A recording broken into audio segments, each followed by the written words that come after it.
Cumprimentamos a todos com a paz de nosso Senhor e Salvador Jesus Cristo. Eu sou o pastor Henrique, moro atualmente em Americana, São Paulo. Se você desejar nos convidar para estarmos aí, entre em contato conosco, o WhatsApp, o telefone, você vê aí na tela, DDD 99, porque antes eu morava no Maranhão, DDD 99, então telefone 991520454. Nós estamos estudando nas revistas da Central Gospel deste trimestre, com o tema Maturidade Cristã, Decisão Pessoal e Mudança de Mentalidade. Então veja que nós estamos estudando sobre uma decisão pessoal. Nós tomamos a decisão de amadurecermos, de crescermos na graça e no conhecimento de Deus. Aí vamos orar, estudar a palavra de Deus, jejuar, evangelizar, congregar. Isso vai nos trazer uma mudança de mentalidade, ou seja, uma mudança de mente, ou uma mudança na maneira de pensar e agir. Nós temos aí como comentarista da Central Gospel deste trimestre o pastor Joá Caetano. E você vê aí os telefones para você adquirir a revista e também o livro do pastor Luciano Subirá. Também vê aí o endereço eletrônico para adquirir pela internet, centralgospelmax.com.br. Hoje vamos estudar a lição de número 11, que tem como título Maturidade Sustentável. Quando fala sustentável, quer dizer de modo constante, retilíneo, de modo sustentável, avançando sempre, crescendo sempre. Veja, quando vem a palavra sustento, é o quê? Alimento, né? Então, nós vamos sustentando o nosso corpo, ou seja, vamos alimentando para que ele possa sobreviver. Sem sustento, ele vai passar fome para morrer. Assim também é a vida cristã. Temos que sustentar essa vida cristã com a oração, o estudo da palavra de Deus, aí temos jejum, temos evangelização, temos congregar, né? Aprender a palavra de Deus, ouvirmos Deus falar conosco, né? Louvarmos a Deus, adorarmos a Deus. Então, na prática da vida cristã, nós vamos sustentando a nossa fé, vamos sustentando essa vida cristã e vamos sustentando o nosso crescimento contínuo, tanto da graça quanto do conhecimento de Deus. E veja que para isso a EBD, a Escola Bíblica Dominical, é muitíssimo importante. Vamos ver o texto bíblico básico que está em Filipenses 1, de 3 a 6, o versículo 9 até o versículo 11, e Filipenses capítulo 4, versículo 8. Vamos ler. Dou graças ao meu Deus todas as vezes que me lembro de vós, fazendo sempre com alegria oração por vós em todas as minhas súplicas, pela vossa cooperação no Evangelho, desde o primeiro dia até agora, tendo por certo isto mesmo, que aquele que em vós começou a boa obra, a aperfeiçoará até o dia de Jesus Cristo. E peço isto, que o vosso amor aumente mais e mais em ciência e em todo conhecimento, para que aproveis as coisas excelentes, para que sejais sinceros e sem escândalo algum, até o dia de Cristo, cheios de frutos de justiça, que são por Jesus Cristo, para a glória e louvor de Deus. Filipenses 4:8. Quanto ao mais, irmãos, tudo que é verdadeiro, tudo que é honesto, tudo que é justo, tudo que é puro, tudo que é amável, tudo que é de boa fama, se há alguma virtude e se há algum louvor, nisso pensai. Então veja, está falando aqui da constância da vida cristã. Então está falando também de um crescimento contínuo, de um bom testemunho, de uma vida de santificação, de trabalho na obra de Deus, reconhecido por todos, tanto pelos que estão fora da igreja, quanto por aqueles que estão dentro da igreja. Então, um crente que vive firmado na rocha, né? Firmado em Jesus Cristo, na palavra de Deus, que não anda, né, em inconstância na sua fé. Ou seja, não anda se desviando, se afastando da igreja e reconciliando, e vai e volta, né? Ninguém sabe se mês que vem ele estará na igreja ou não. Então não é uma pessoa assim. Nós estamos falando então de manter a fé constante, de manter-se sempre congregando, sempre participando da obra de Deus. O texto áureo está em Salmos 128:1, que diz: Bem-aventurado aquele que teme ao Senhor e anda nos seus caminhos. Provérbios 22:4, olha o que diz aí para nós. O galardão da humildade e o temor do Senhor são riquezas e honra e vida. Veja Provérbios 9:10. O temor do Senhor é o princípio da sabedoria e a ciência do santo, a prudência. Veja 2 Coríntios 7:1. Ora, amados, pois que temos tais promessas, purifiquemo-nos de toda a imundícia da carne e do espírito, aperfeiçoando a santificação no temor de Deus. Então devemos estar sempre prosseguindo para o alvo. O alvo é Jesus Cristo, é a vida eterna com Cristo. Nunca desampare a sabedoria, ou seja, nunca deixe de buscar a sabedoria de Deus, nunca deixe de pedir, porque a própria palavra de Deus diz que nós devemos buscar, pedir a sabedoria e Deus concede a todos. Devemos ser sempre agradecidos a Deus, porque tudo o que temos, tudo o que somos, né, nós temos isso tudo e possuímos, porque tudo isso veio de Deus para nós. Temos que ser agradecidos sempre a Deus, sabendo que Deus vai sempre aperfeiçoando cada dia mais a nossa vida, o nosso caráter, vai nos aperfeiçoando para fazermos a sua obra. Então devemos servir o Senhor com todo o nosso entendimento, todo o nosso coração, toda a nossa vontade, todo o nosso desejo. Então existe aí uma carreira, uma corrida proposta, né? E nós temos que participar disso que Deus preparou para nós. Então, durante essa lição, vamos conhecer algumas atitudes que nós temos que tomar para que possamos crescer e continuar crescendo na maturidade cristã. Sabendo que esse exercício é diário. Nós não paramos nunca. Quem para, o que acontece com ele? Ele volta. Então é um crescimento contínuo. Nunca se pode parar. E muito menos voltar atrás, é evidente. E nossa vida prática deve confirmar aquilo que nós aprendemos na teoria. Devemos nos lembrar sempre que a fé é a coisa mais requerida por Deus de nós. Sem fé é impossível agradar a Deus. E nós devemos ter em mente sempre que Deus é galardoador, é premiador daqueles que o buscam. Então busquemos sempre o Senhor. Acreditemos realmente em Deus. Essa fé é que vai nos unir a Deus e que vai nos ajudar a vencer todas as coisas que vierem contra nós durante a nossa vida cristã.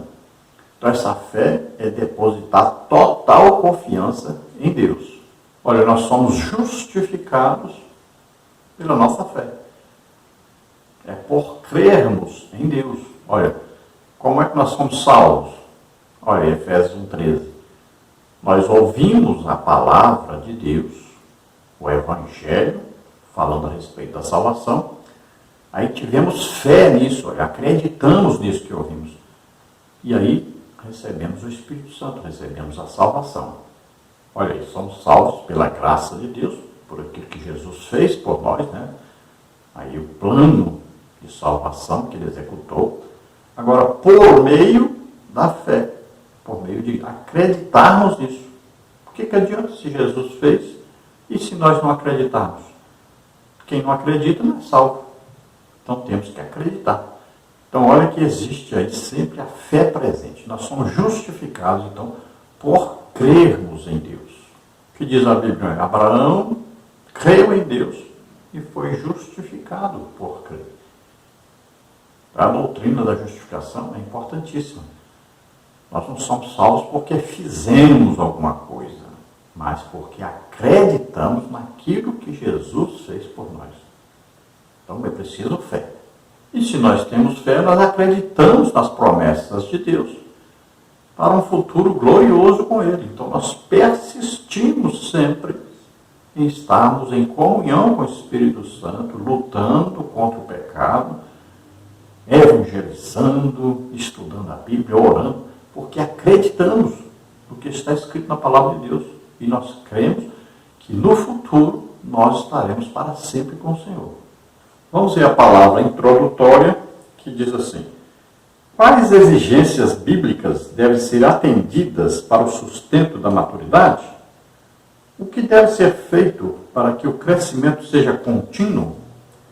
Que disciplinas, deveres e atitudes devem ser abraçadas para manter constante nossa busca por aperfeiçoamento?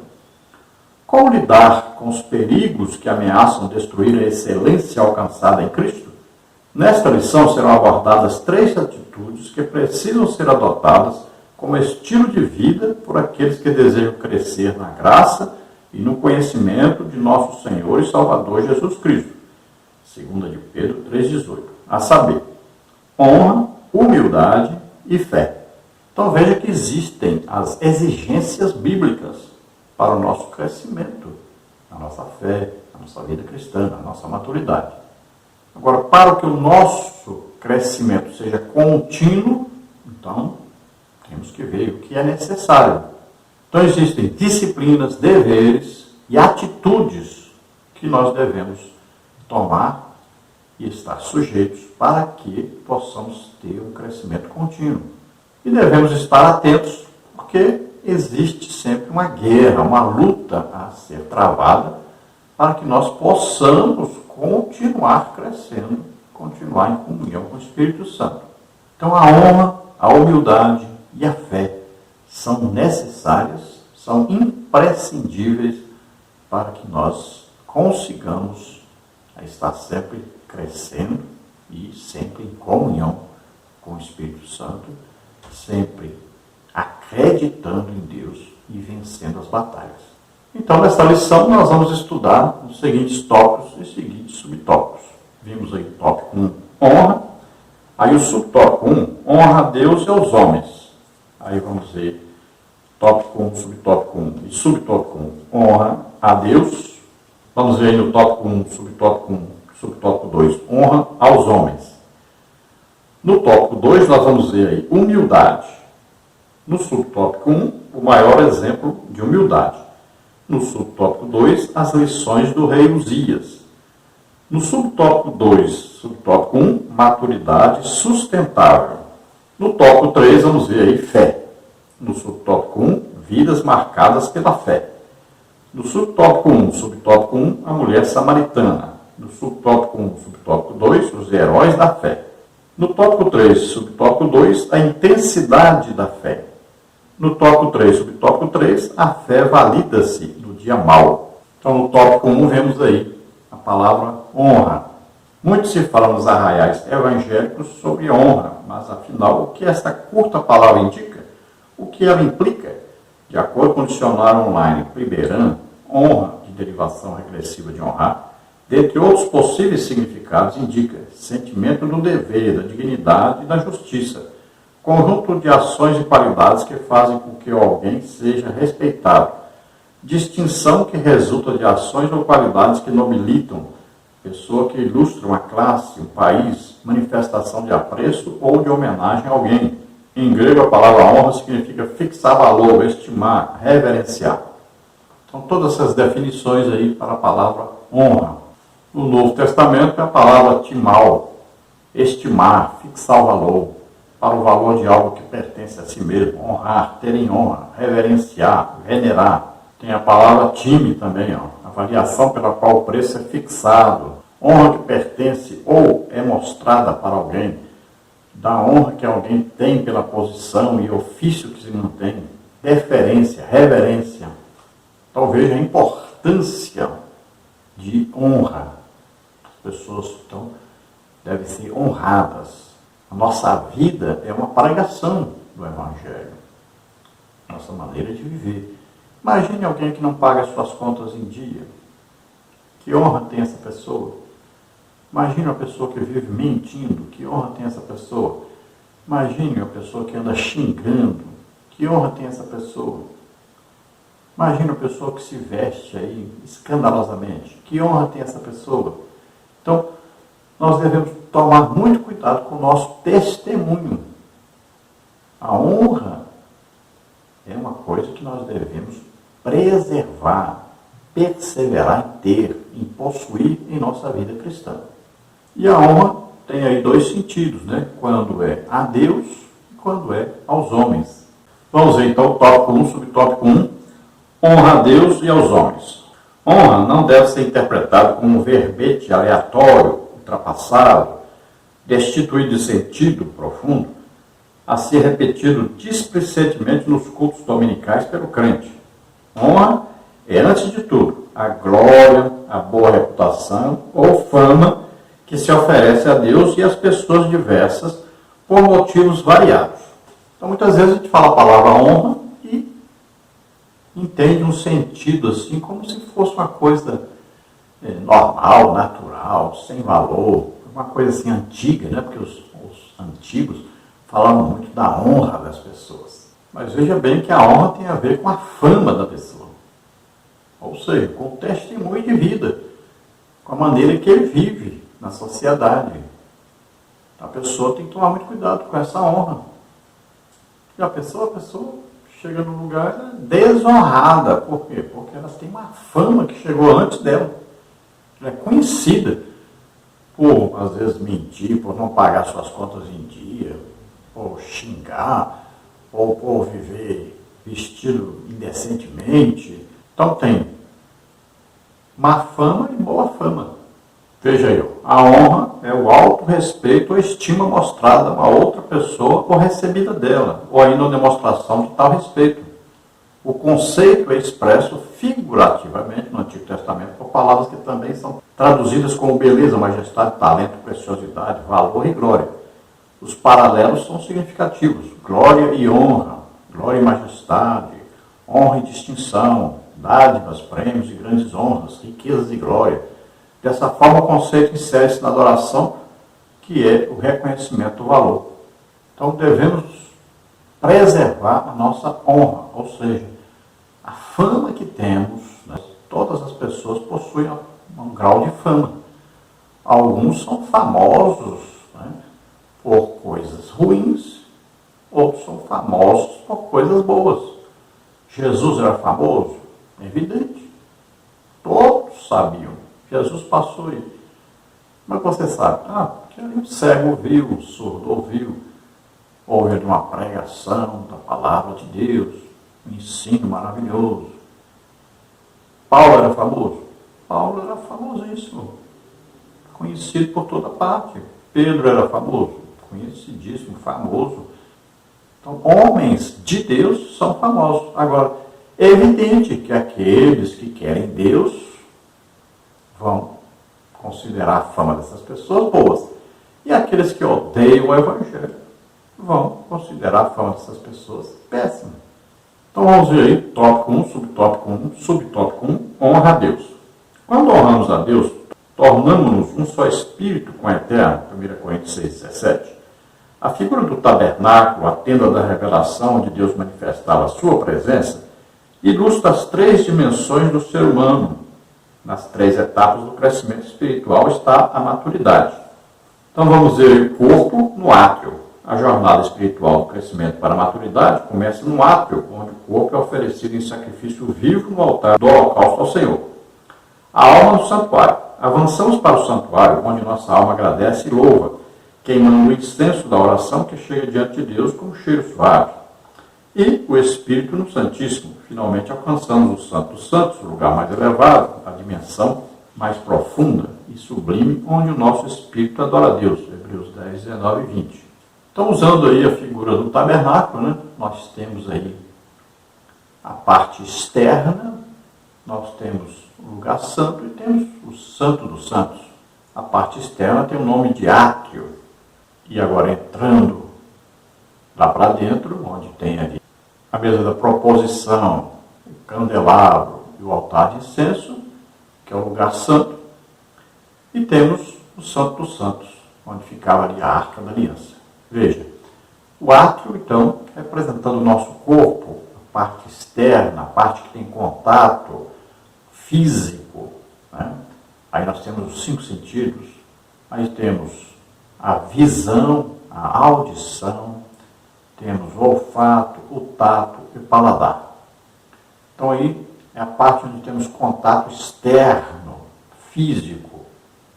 E nessa parte, geralmente, ela é mais atingida pelo pecado. É por onde entra o pecado. Então nós temos que tomar todo cuidado. Então existe aí a concupiscência da carne, né?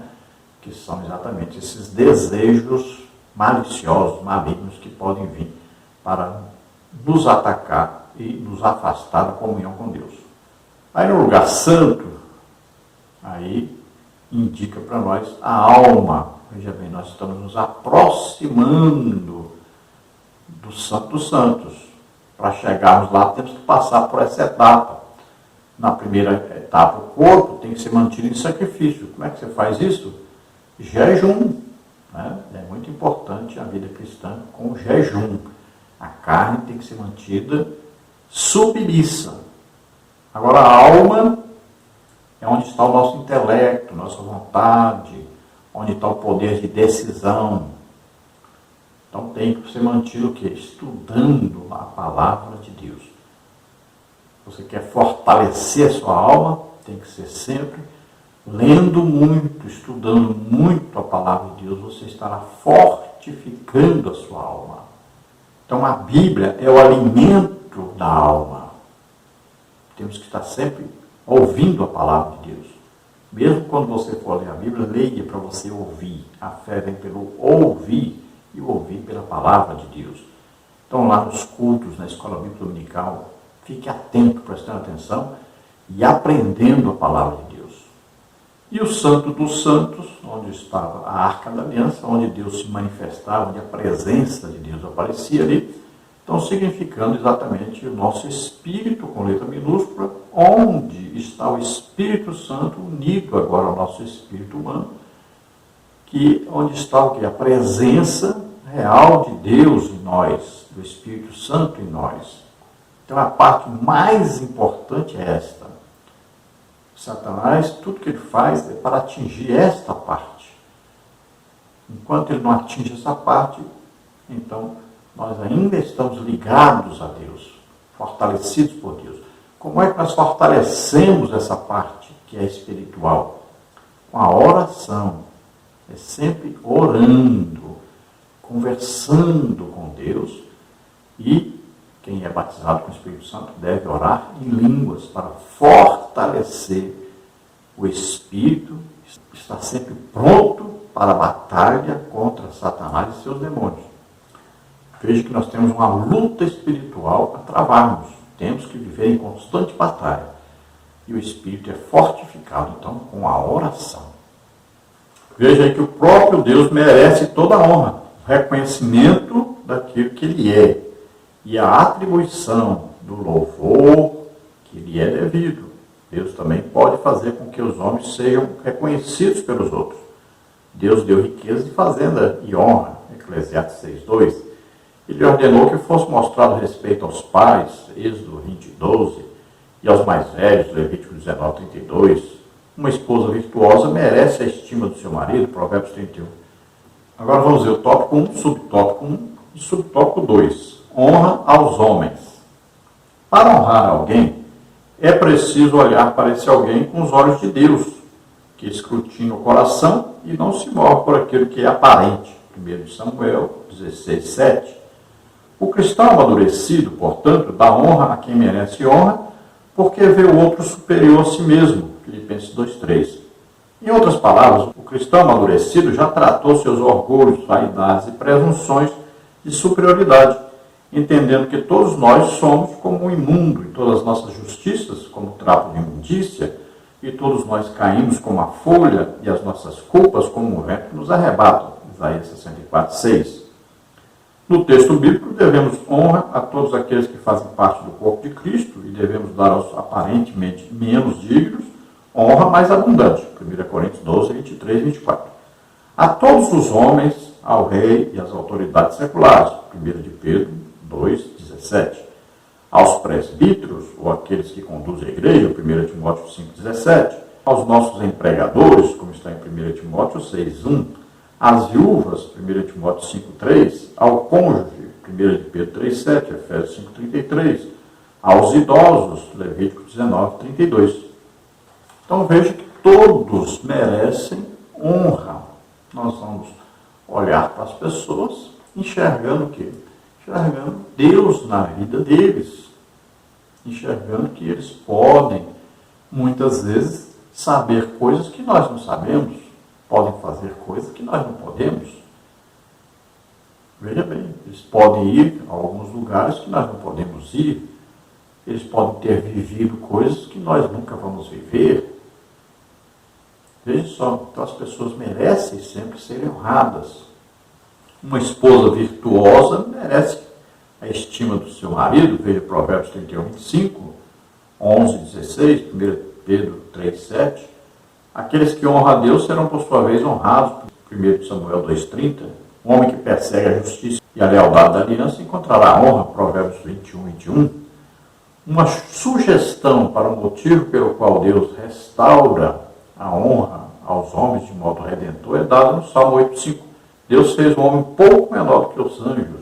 O homem mais representativo, o Senhor Jesus, coroado com glória e honra por seu sofrimento e morte, traz a redenção e a glória final para os seus redimidos. Veja Hebreus 2, 5 a 10. Então veja que faz parte da maturidade cristã honrar primeiro a Deus e também as pessoas. E aí, pessoas de diversos níveis sociais, financeiros, aí não importando a cor da pele, não importando aí o nível intelectual. Não, devemos honrar a todos. E a Bíblia fala muito de honrar os mais velhos, né? Sempre essa honra é muito importante e que está sendo deixada de lado. Honrar os mais velhos, honrar os pais, honrar aí os professores, os policiais, as autoridades. Todos precisam ser honrados. Nós temos que aprender a honrar essas pessoas. Aí entram as viúvas, entram aí as esposas, os patrões, os líderes da igreja. Nada façais por contenda ou por vanglória, mas por humildade. Cada um considere os outros superiores a si mesmo, como está em Filipenses 2:3. Agora, amai-vos cordialmente uns aos outros com amor fraternal, preferindo-vos em honra uns aos outros. Romanos 12:10 agora. Então falamos aí agora sobre honrar e também falamos sobre humildade, que é o nosso próximo tópico. Tópico 2, humildade. De igual modo, muito se fala em nossas igrejas sobre humildade. Mas, afinal, o que essa palavra indica? O que ela implica? De acordo com o dicionário online Primeira, humildade, no latim humilitas, dentre outros possíveis significados, indica qualidade de humilde, capacidade de reconhecer os próprios erros, defeitos ou limitações, sentimento de inferioridade, demonstração de respeito, submissão, ausência de luxo ou sofisticação. Olha, Jesus, Mateus 11, 29 diz, tomai sobre vós o meu jugo, aprendei de mim que sou manso e humilde de coração, e encontrareis descanso para a vossa alma. E a palavra aí, humildade aí, é tapeinos, que significa que não se levanta muito do chão, como uma condição humilde de grau baixo, abatido pela tristeza, rebaixado, deprimido, humilde de espírito, humilde, no mau sentido, que se comporta de forma humilhante. Então veja, tem um significado também daquela árvore, que quanto mais carregada de fruta, mais os galhos se abaixam. Então, quanto mais próximos de Deus, mais humildes seremos. Então é aquele que se inclina, se abaixa, se considera menor do que os outros. Vamos ver no tópico 2, subtópico 1, o maior exemplo de humildade. A humildade é uma das mais importantes virtudes para a conservação da maturidade. O maior exemplo de humildade está retratado na pessoa bendita do Senhor Jesus, nosso Mestre e Senhor. Ele revelou-se humilde quando lavou os pés dos discípulos, inclusive os de Judas, o traidor. E logo em seguida enxugou-os com a sua toalha. João 13:5.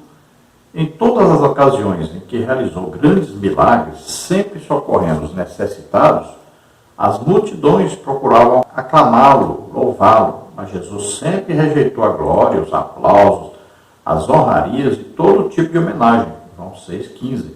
O Senhor Jesus convida-nos a ir até Ele para aprendermos que é possível sermos mansos e humildes no coração e no caráter.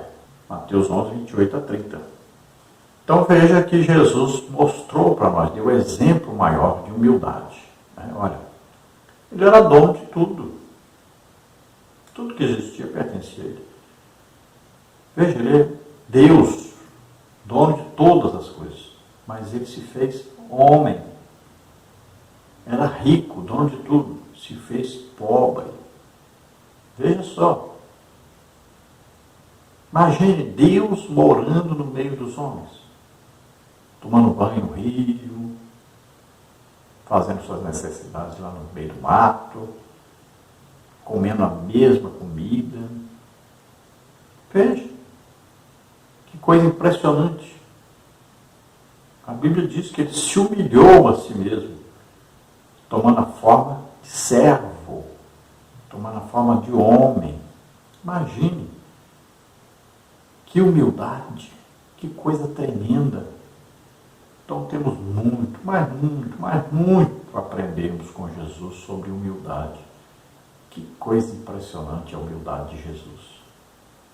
Lavar os pés dos discípulos, inclusive de um traidor. Veja só. Ele estava sempre pronto a ajudar as pessoas. Imagine, leproso chegava e ele punha a mão sobre o leproso. Imagine. Que amor tremendo. Que humildade. João diz assim, nós tocamos no verbo da vida. Imagine, os discípulos, quando foram, de repente, acordar para aquilo que tinham feito, com quem eles tinham estado. Imagine, gente, mas nós andamos com Deus, vivemos com Deus, comemos junto com Ele, tomamos banho junto com Ele, tomamos banho junto com Ele. Imagine o que eles pensavam agora. Que coisa fantástica, maravilhosa. Que humildade tremenda. Então Jesus nos convida a aprender de mim que sou manso e humilde de coração. Quanto mais conhecemos de Jesus, mais nós descobrimos quão pecadores somos, quão imperfeitos somos, quão pequenos somos, quanto ruins somos. No tópico 2, subtópico 2, as lições do rei Uzias. Quando estudamos a vida do rei Uzias, aprendemos preciosas lições que nos mostram como agir quando alcançamos o poder, a glória, a grandeza e a prosperidade. Segundo de Crônicas 26, 3-21. Uzias tinha 16 anos quando começou a reinar sobre Jerusalém, capital de Judá, reino do sul. Enquanto buscou a Deus, ele prosperou. Segundo de Crônicas 26, 5. Infelizmente, Uzias, que começou tão bem, permitiu que o orgulho, a soberba e a arrogância controlassem sua vida. Como resultado, ele foi consumido pela lepra e morreu em consequência dessa moléstia. Segundo o livro de Crônicas 26, 16-23. Ao exaltar-se, Uzias tornou-se arrogante e muito rapidamente corrompeu-se. O rei pecou em público, tocando a soberania de Deus, transgredindo suas ordens. Segundo Crônicas 26, 16-18. Uzias embriagou-se pelo poder, trocando a humildade pela exaltação pessoal.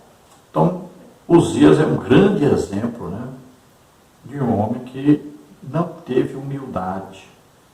Veja que Deus o fez prosperar, mas muito, teve muita riqueza. Foi próspero na agricultura, a terra produziu muito, gado, ovelhas, tudo. Foi um período maravilhoso, Deus o abençoou muito, mas ele nunca, não tem uma menção de Uzias agradecendo a Deus. Que coisa terrível. Então, ele se achava o tal, ele achava que ele é que era o grande, o responsável por todo aquele sucesso, toda aquela riqueza, toda aquela prosperidade. Então ele se via como a última cereja do bolo, né? Como a gente fala. Então chegou ao ponto de ele achar que ele poderia oferecer sacrifício, não precisava nem do sacerdote mais. Então ele achou que poderia agora ser dono de todos os ministérios. Nós vemos muita gente assim hoje, né? A pessoa dirige uma igreja, ele acha que ele é o profeta, ele é o apóstolo, ele é o evangelista, ele é o pastor, ele é o mestre, ele é tudo na igreja. Então ele se acha. Aí a igreja não funciona, não cresce, as pessoas saem, né? E nós vemos o resultado. Então veja só, é muito difícil lidar com a pessoa assim. A pessoa se acha aí o centro das atenções, o maior que existe. Isso acontece muito, está acontecendo muito. Então, muitas igrejas estão deixando de crescer por causa disso. Porque as igrejas, antigamente, cresceram por quê? No mesmo culto, às vezes, tinha 3 pregadores. Veja só. Mas hoje, uma pessoa quer controlar tudo, né? Aí não existe mais as manifestações de Deus, porque só essa pessoa que está ali na frente controla tudo. Ele anota até os errozinhos que as pessoas cometem. Aí as pessoas ficam com medo até de fazer uma coisa, porque pode ser repreendido, mesmo por fazer a obra de Deus, porque está ali fechando tudo, controlando tudo. Não admite erros, não dá oportunidade para ninguém. Então ali é o dono da igreja. Isso está acontecendo muito. Tem muita igreja deixando de crescer por causa disso. Então existem 5 ministérios, não é um só. E ninguém foi chamado para exercer os 5. Quem tinha os 5 era Jesus. Tem muita gente então querendo ser Deus, ser adorado como Deus na igreja. Aí Uzias também era assim, achava que podia exercer todos os ministérios, que tudo acontecia por causa dele. E acabou morrendo leproso.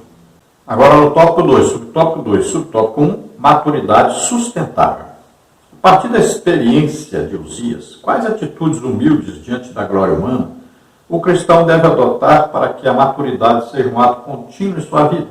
Nunca buscar reconhecimento ou valorização pessoal. Romanos 12:3, 1 Tessalonicenses 2:6. Valorizar as coisas simples, humildes e discretas. Provérbios 15:33, 16:8, Sofonias 2:3. Vencer a ansiedade e a inquietação, exercendo contentamento.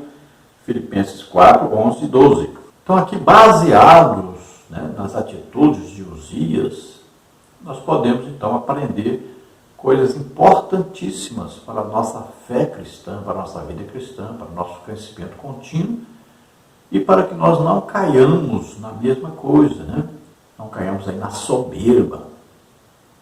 Esse foi o pecado grande de Uzias, a soberba, achar que ele era como um Deus, achar que podia assumir a posição de todos os ministérios ao mesmo tempo. Então aqui são dados conselhos quanto a isso. Olha, primeira coisa, nunca buscar reconhecimento, valorização pessoal, nunca buscar dos outros um elogio, né? Jesus disse, vós quereis ser elogiados pelas pessoas. Então não buscar isso é uma providência a ser tomada. Olha, valorizar coisas humildes, pequenas, simples, é uma outra providência importante. Não ficar buscando e desejando coisas altíssimas, né? Mas viver tranquilo, aquela porção acostumada, tranquilo, sem pensar muito em enriquecimento, isso é um perigo. Olha, vencer a ansiedade e inquietação.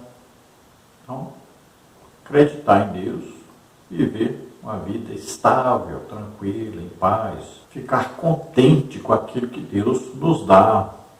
Nós somos providos por Deus, mantidos por Deus, devemos estar sempre tranquilos e satisfeitos com isso.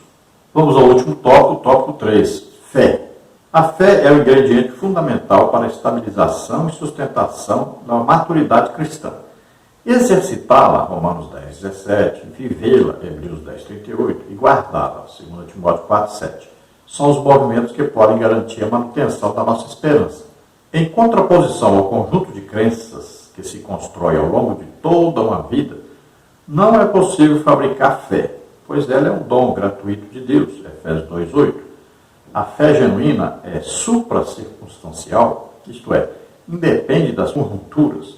Significa dizer que ela só se estabelece na alma quando nossas razões visíveis e temporárias deixam de lutar contra aquilo que é aparente e mensurável para render-se ao absurdo do não saber. Nosso grande desafio, portanto, é este: desejar entregar-se às certezas daquilo que não se vê.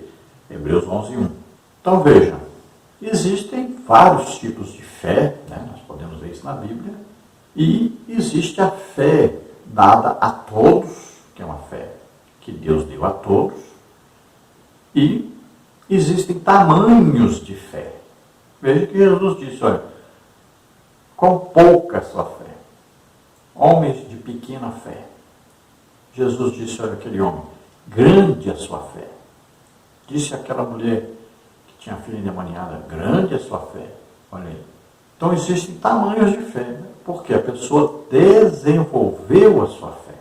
Existe a fé que é para ser salvo, Olha aí, acreditar no Evangelho, é uma fé para a salvação. Existe uma fé para andar na rua. Senão a pessoa pensa que vai o carro atropelar e tal, não vai andar. Existe fé para sentar na cadeira de plástico, Existe fé para comer, por exemplo. Existe fé para tudo. Agora, nós temos que desenvolver uma fé em Deus para que nós possamos estar sempre crescendo na graça e no conhecimento de Deus. Veja que é uma fé agora especial, não é o dom da fé, aquele dom do Espírito Santo, que é aquele dom lá para ressuscitar mortos. Você chega lá no morto, vê o morto levantando antes dele levantar. Você chega e diz em nome de Jesus, levanta, e o morto levanta. Então ali é o dom da fé em operação. Então não é essa fé que nós estamos falando. Aqui é uma fé para sempre crer em Deus, é uma fé para acreditar nas promessas de Deus, é uma fé para viver tranquilo, sabendo que Deus está no controle de tudo. No tópico 3, subtópico 1, vidas marcadas pela fé. Em toda a Bíblia, deparamos-nos com homens e mulheres, famílias, grupos de pessoas e nações inteiras, firmando pactos e alianças de fé com o Senhor. Os exemplos de Josué, de Ana, do povo de Israel, de tantos outros personagens, revelam-nos vitoriosas lições. Então nós vemos, principalmente no Antigo Testamento, quantas pessoas foram justificadas pela fé. Olha só. Lá era uma fé no futuro. Eles acreditavam na vinda do Messias no futuro. Nossa fé é baseada no passado. Nós acreditamos que Jesus veio. Então ele já veio, a história conta, confirma. Então para nós deveria ser muito mais fácil. Nós vamos acreditar numa coisa que já aconteceu. Mas eles acreditavam no futuro com Deus, um futuro glorioso. Eles acreditavam nas promessas de Deus, nas alianças que Deus fazia com eles. E eles foram justificados por essa fé. Tópico 3, subtópico 1. Subtópico 1, a mulher samaritana. A mulher samaritana, no mesmo dia que conheceu Jesus, após ser instruída sobre a verdadeira adoração, dirigiu-se à sua cidade e disse a todas as pessoas que havia encontrado o Messias. João 4, 5-30. Devido ao importante, convincente e valioso testemunho daquela mulher, muitos samaritanos e moradores da região creram na pessoa bendita do Senhor. João 4, 39. Então veja com a mulher sem nome, mulher que teve 5 maridos, agora vivia com um que nem era seu marido, foi uma evangelista, legítima evangelista, que levou toda uma cidade a Jesus. Olha só que coisa maravilhosa. Por quê? Porque ela creu em Jesus, ela teve um contato com Jesus, fez perguntas para Jesus, então viu que Jesus era um profeta, creu que ele era o Messias. Olha só. Então ela teve uma fé impressionante. Só de Jesus falar com ela, que ela já teve 5 maridos e o que tinha agora não era mais seu marido, ela já viu que ele era um profeta, reconheceu que era um profeta. E quando Jesus lhe fala sobre a adoração, tem 10 vezes a palavra adorar aí, esse diálogo de Jesus com essa mulher samaritana, que Jesus diz para ela que não era nem no Monte Gerizim ali, nem no Monte Moriá, né? Não era então nem no templo que eles tinham construído, os samaritanos, e nem no templo que os judeus tinham construído, que estava ali a legítima adoração, mas agora era tempo de adorar ao Pai em espírito e em verdade. Então, nesse diálogo, ela creu em Jesus e foi até o lugar que ela morava e falou para todos, pregou o Evangelho para todos, trouxe todos a Jesus. E essa é uma fé maravilhosa. Tópico 3, subtópico 1, subtópico 2, os heróis da fé. O clássico texto de Hebreus 11, de 1 a 34, alenca alguns personagens bíblicos que, apesar de todas as aflições, tribulações e perseguições que sofreram, mantiveram-se firmes até o fim e, por essa razão, alcançaram a promessa. Hebreus 11, 39, dentre eles, Abel, Enoque, Noé, Abraão, Isaac, Jacó e Sara. Todos estes morreram na fé, sem terem recebido as promessas, mas vendo-as de longe e crendo nelas, e abraçando-as, confessaram que eram estrangeiros e peregrinos na terra. Então veja que esses, todos citados aí, que nós chamamos heróis da fé, né, em Hebreus 11, são aqueles que acreditaram, foram justificados pela fé que tiveram em Deus. Veja, Abraão, sai da tua terra, da tua parentela, da tua terra, que eu vou te mostrar. Imagine. Saiu e foi. Vou te dar um filho com Sara velha, não podia mais ter filhos. Ele acreditou. Veja só, todos esses aí foram justificados pela fé que tiveram em Deus, fé no impossível. Não era fé em coisas normais, possíveis, fáceis de serem realizadas. Não, todos eles acreditaram em coisas impossíveis. Veja Abraão, homem riquíssimo, nunca construiu uma casa para ele. Por quê? Porque ele esperava a casa no céu. Veja que fé tremenda, que fé maravilhosa. No tópico 3, subtópico 2, a intensidade da fé. Jesus, o autor e consumador da nossa fé, Hebreus 12, 2, no decurso de seu ministério terreno, fez-nos saber que a fé pode ser grande ou pequena. Em Mateus 8, grito do autor, essa contraposição de ideias faz-se clara. No versículo 10, ao centurião de Cafarnaum, que creu na cura de seu criado, Jesus disse, em verdade vos digo que nem mesmo em Israel encontrei tanta fé. No versículo 26, Jesus indaga a Pedro, que temeu a tempestade. Por que temeis, homens de pequena fé? Não é incomum alternarmos durante a jornada cristã momentos de fé grandiosa e ou fé diminuta. A pequena fé, de modo geral, revela-se diante do medo provocado por um mal iminente, contra o qual não há nada que, pessoalmente, possamos fazer para revertê-lo. A grande fé, por sua vez, é aquela que passa a consciência de que andamos por fé e não por vista, 2 Coríntios 5,7. Então veja que existem vários tamanhos de fé. Aí, fé em Deus que nós estamos falando, né? Veja, a mulher que tinha a filha endemoniada teve fé que sua filha podia ser curada, mesmo Jesus dizendo que tinha vindo para os judeus, para abençoar os judeus. Mas ela não era judia, mas ela acreditou que ele podia fazer. E ele fez e elogiou sua fé. O centurião estava lá, um empregado doente, disse que Jesus não precisava nem entrar na casa dele, ele acreditava que Jesus só falava alguma coisa e o criado lá seria curado. Olha que fé tremenda. Então existem vários tipos de fé na Bíblia que nós vamos ver que são fés diferentes em tamanho, né? Quando Pedro, os discípulos estavam ali, Jesus andou sobre as águas ali, e Jesus vai dizer, homens de pequena fé, quando havia tempestade, né, e os homens ficaram desesperados, que iam morrer, Jesus também disse que eles tinham pequena fé. Olha só, Jesus disse que o profeta Elias, né, o profeta Eliseu também, foram lá e ressuscitaram filhos de viúvas que não eram judios. Por quê? Porque não encontrou fé em Israel, mas encontrou fé fora de Israel. Veja só, isso machucava os judeus, porque a fé de pessoas que não eram instruídos no judaísmo tiveram fé maior do que os próprios judeus que conheciam a palavra de Deus.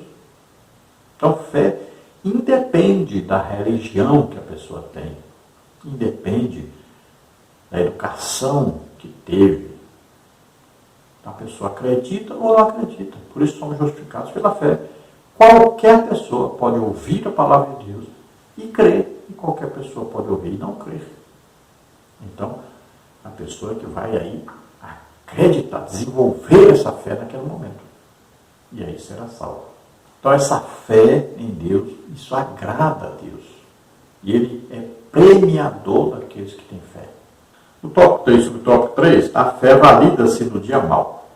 Quando os dardos inflamados do inimigo são lançados contra o cristão, ou seja, quando a vida se manifesta tal como ela é, muitos encontram grande dificuldade para manejar o escudo invisível da fé. Efésios 6,13.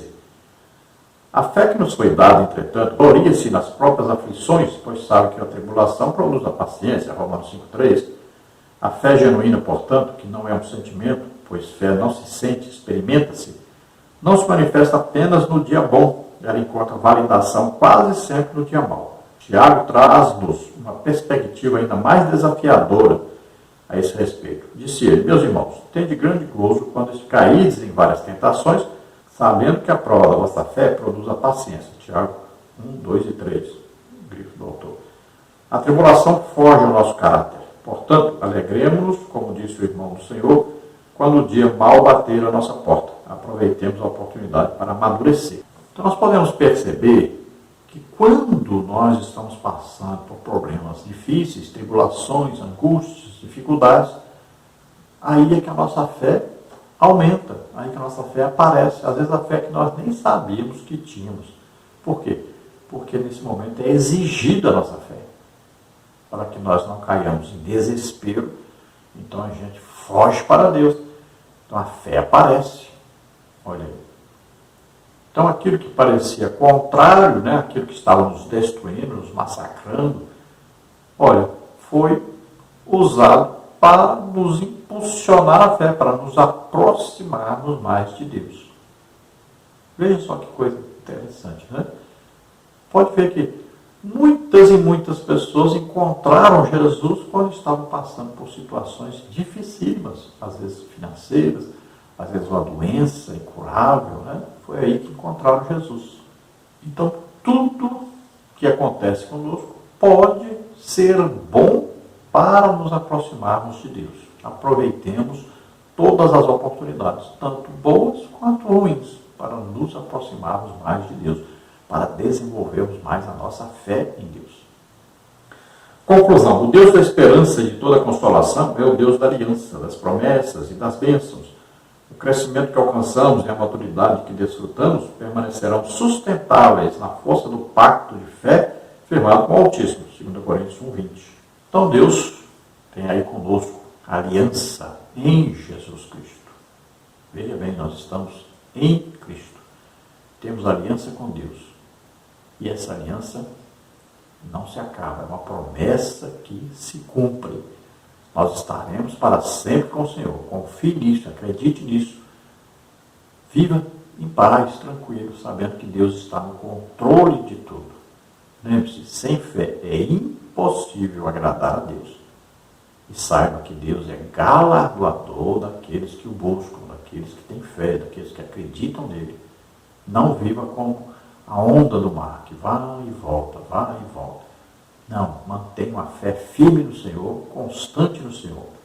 Então, tenha aí uma fé, uma vida cristã sustentável, uma maturidade sustentável, sempre crescendo, sempre desenvolvendo, sempre em comunhão com Deus. Se você deseja entregar a vida para o Senhor agora, começar uma vida nova com Deus, crendo que Jesus veio ao mundo como homem, levou sobre ele nossos pecados, doenças, enfermidades, maldições, morreu em nosso lugar na cruz, o castigo que era para nós, ele tomou sobre ele, o juízo que era para nós, ele tomou sobre ele, morreu em nosso lugar e ressuscitou. Você crê nisso? Você é salvo agora. Vamos orar. Se você está doente ou está enfermo, creia, Jesus te cura agora. Tenha fé. Vamos orar. Pai, em nome de Jesus, te apresentamos essas vidas que se chegam a ti. Oh Deus de amor, de misericórdia, salva agora essas vidas, Senhor. Escreve seus nomes no livro da vida, concede a eles o Espírito Santo que vai ajudá-los nessa caminhada cristã. Reis do lei contar, a dor for que a remédio estende, alegrá-la-nos de você estar. Senhor, nós cremos no teu poder, cremos que o Senhor Jesus está para vir nos buscar. Senhor, ajuda-nos a nos mantermos com fé, confiantes em ti. Senhor, ajuda-nos a estar sempre crescendo na graça e no conhecimento teu, Senhor. Sempre orando, jejuando, estudando a tua palavra, evangelizando, fazendo a tua obra, congregando, unidos aos irmãos. Ajuda cada um de nós, Senhor.